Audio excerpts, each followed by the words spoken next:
pa. Ano po yun? Anong tawag ito? Ito nung... Hindi rin makakapalipas. Ito digital kasi. May sabi. Uy, kanto na kamo. Picture na kamo mga idol.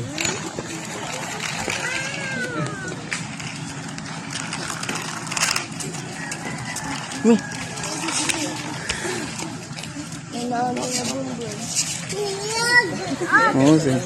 Say Sarah na.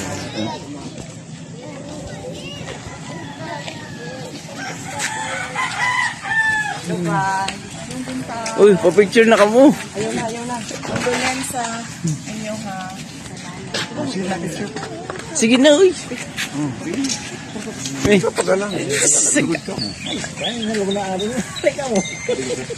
Galang mga Condolence sa inyo magpuan. Sa inyong mga silingan.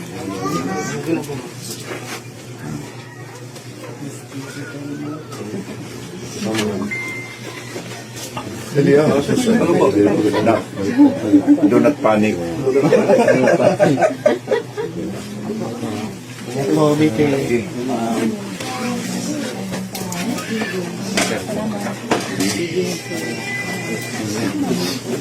Sir. Thank you. Thank you. Thank you.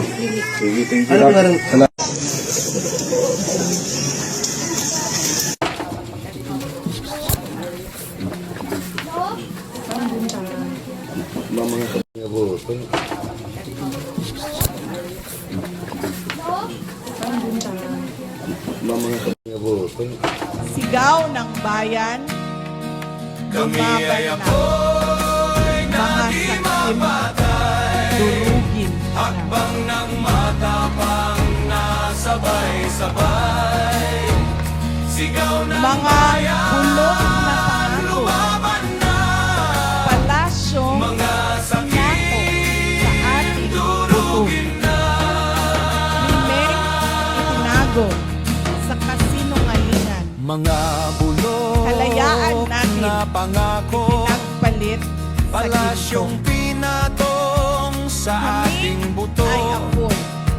Alright, mag-reaction tayo dito mga kababayan no, sa pagbisita ni VP Sara Duterte dito po sa Tacloban City doon sa mga biktima ng karumaldumal na pamamaril doon sa loob mismo ng San Jose National High School noong Monday. At naisip ko na nga talaga yan mga kababayan no, na baka pupunta si VP Sara Duterte nga kasi usually bumibisita siya sa mga ganitong klaseng nangyayari or pangyayari no, nakikidalamhati, nakikiramay doon sa pamilya ng mga biktima. At ito na nga kanina as early as 5:30 ng umaga mga kababayan ay biglang dumating si VP Sara doon sa pamilya ng or sa mga pamilya ng mga nabiktima or doon sa mga labi na kung saan nakaburol no yung mga estudyanteng mga inosente na nadamay dito sa pamamaril ng dalawang suspect na pawang mga minor de edad din no mga kababayan. At isa sa mga napansin ko nga dito kay VP Sara ay talagang hinubad niya yung kanyang sapatos mga kababayan no. Hindi niya dinala yung kanyang sapatos doon sa loob ng bahay bilang respeto. At yun naman talaga din yung turo ng ating mga matatanda no, na wag isuot yung sapatos sa loob or wag dalhin yung mga sapatos or tsinelas sa loob ng bahay kapag may binisita tayo no, or yung mga bisita mga kababayan. So ganito rin naman ginawa din ni Senator Robin Padilla nung bumisita siya doon sa isa sa mga lamay no, or sa biktima ng lindol, yung nasawi doon sa Malapatan yata yun no, sa Sarangani nung nakaraang araw. At ito si VP Sara ganito rin, iniwan niya yung kanyang sapatos mga kababayan. So iwan ko lang dito sa iba pang mga opisyalis dito ng ating gobyerno no, kasi dito si former House Speaker Martin Romualdez ay bumisita rin sa mga biktima ng pamamaril dyan sa San Jose National High School. Yung mga local officials no, pumunta rin doon, yung kanilang mayor, yung kanilang vice mayor at mga opisyalis ng DSWD. At pati ata si Defense Secretary Sani Angara ay bumisita rin yata doon sa mga biktima mga kababayan. So hindi po natin nakita kung hinubad ba nila yung kailang mga sapatos, no mga kababayan, kasi wala pong video or walang picture although merong picture na bumisita si former House Speaker, pero doon na po sa loob, no, nakaupo kasama doon yung pamilya at yung biktima or yung labi, no, na nakalamay doon sa loob ng kailang tahanan mga kababayan. So dito naman sa kay VP Sara na maraming nagbash, no, maraming tumaas ang kilay dahil bumisita si VP Sara dito sa Tacloban, no mga kababayan. At first of all, hindi naman kayo yung pinuntahan ni VP Sara. Yung kanyang pakay dyan ay hindi pamumulitika. Yung kanyang pagbisita dito sa pamilya, no, ng mga biktima ng karumaldumal na pamamaril dyan sa San Jose National High School ay respeto at pakikiramay, pakikidalamhati, no, sa nangyari sa mga inosenteng biktima nga ng pamamaril na ito mga kababayan. At hindi naman po ito first time na ginagawa ni VP Sara, no. Pag may mga ganitong karumaldumal na mga pangyayari, mga trahedya, binibisita ni VP Sara yung mga pamilya at yung mga labi, no, ng mga biktima. So hindi po ito first time kay VP Sara mga kababayan, no. Nung isang araw galing nga po siya dito sa mga biktima ng lindol, nakikiramay din po siya. At ngayon dito naman sa Tacloban, na kung saan ay alam naman po natin na baluarte nga ito ni former House Speaker Martin Romualdez kasi distrito niya itong Tacloban, no mga kababayan. At alam naman po natin na marami din po dyan na talaga supporter or solid, no, na supporter kay former House Speaker kahit na dinadawit siya sa flood control corruption, dito sa mga mali-malitang deliveries ng pera, at marami pa rin mga talagang diehard sa kanyang sumuporta, no mga kababayan. At hindi naman po kayo yung pinuntahan ni VP Sara, kundi itong pamilya at yung mga biktima ng shooting incident dyan sa Tacloban City, na kung saan mga minor de edad din po yung may gawa, no mga kababayan. At sinasabi nila na dahil di umano'y lulong itong isa sa mga suspect sa online games, no, na may temang violente, ito yung kanilang sinasabing dahilan daw na na-influensyahan yung estudyante na iyon, yung batang iyon, na gumawa din ng mga marahas na mga bagay, no, katulad nito. At yung Senado sa pamamagitan ni Senator Risa Hontiveros ay meron daw pong balak atang magsagawa ng Senate hearing, no, dito sa insidente na ito. At pag-uusapan nila kung baka i-ban nila itong mga ganitong klaseng laro, no, itong mga online games na talagang malaki ang epekto, no, sa mga utak ng mga estudyante ngayon, sa mga kabataan, mga kababayan, na na-impluwensyahan po sila na gumawa ng hindi maganda sa kapwa, no. At naniwala po tayo dyan na malaking impluwensya, no, itong mga ganitong klaseng laro or kung ano man yung nakikita nila mga violente, no, sa social media ay na-impluwensyahan, no, parang nalason yung utak ng mga bata at ginagaya nila. Well, in fact, hindi lang po ito first time mga kababayan, kasi before that dito sa General Trias Cavite at pati dito sa Cavite City yata, na mga estudyante na mayroong mga pananaksak, no mga kababayan, bigla-bigla na lang pong pinagsasaksak na mga ng isang batang babae yung mga classmates niya. At dito naman sa Cavite City yung isang estudyante rin ata, senior high school kung hindi ako nagkakamali, sinaksak rin mga kababayan.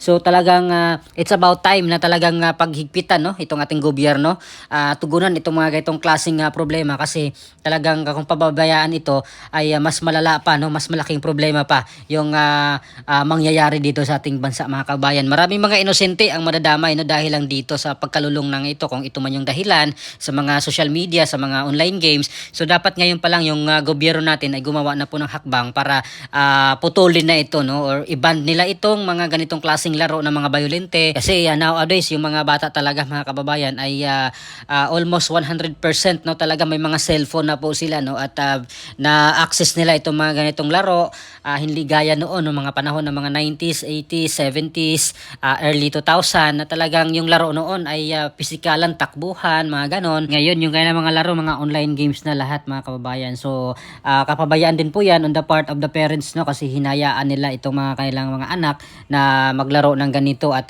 hindi naman po nila 24/7 na monitor kung ano po yung nilalaro nila. Hindi nila alam na mga violenting laro na pala yung nilalaro ng mga anak nila. Kaya ito po yung isa sa mga posibleng mangyayari mga kababayan. So sana ngayon ang mga parents ay maghigpit, no, dito sa kailang mga anak. I-make sure nila na kanilang mga anak ay yung mga nilalaro ay hindi mga ganitong klase mga violente, no, para hindi po sila ma-impluwensyahan. Sa school din mga kababayan, malaking bagay dito sa school, no, na talagang kailangan maghigpit talaga. At ito na ginagawa nila ngayon ay chine-check yung mga bags, yung mga dala ng mga estudyante, no, bago pumasok sa school. Baka may mga dalang patali, mga ganun, mga lighter at kung ano-ano pa yung mga bagay na hindi maganda no sa loob ng school or hindi naman ginagamit sa loob ng school, ay kailangan po nilang tingnan muna mga kababayan, no. Kaya prevention talaga ang kailangan, no, mga kababayan. At yun nga, itong mga problema sa mga gang-gang dyan, no, mga gang, mga fraternity, mga ano pa dyan, yung mga grupo-grupo na mga estudyante lang po nila, ay kailangan ay maghigpit ang school, no, dito. Pagbawalan itong mga ganitong klaseng organization or grupo, kasi isa rin to sa mga dahilan na magkagulo, no, ang mga estudyante dito, no. Kung hindi man sa loob ng school, ay after school mga kababayan, ay syempre magkita-kita yan pag uwian, ay wala naman pong ano na po yung school, no, hindi nila makikita kung ano yung ginagawa ng estudyante, baka nagbugbugan or whatsoever, ay kailangan maghigpit rin po sila, pagbawalan nila itong mga ganitong klaseng grupo-grupo dyan mga kababayan, mga fraternity, mga gang, itong mga pambubuli na ito, kailangan po nila talagang tugunan ito na paghigpitan talaga mga kababayan, kasi gulo lang po yung dulot nito, no, sa mga estudyante. At yun nga, kawawa yung mga estudyanteng madadamay dito sa kailang grupo na ito if ever na meron mang conflict, no, mga kababayan. At hindi din po ito bago, marami na pong ganyan na nangyayari noon sa mga school mga kababayan, ito mga fraternity, mga pataasan ng mga pride nila, mga ganon, or kung may mga kasama silang nagulpi ng isang grupo, ay syempre gagantihan din ng isang grupo, ng mga kakamping grupo nila.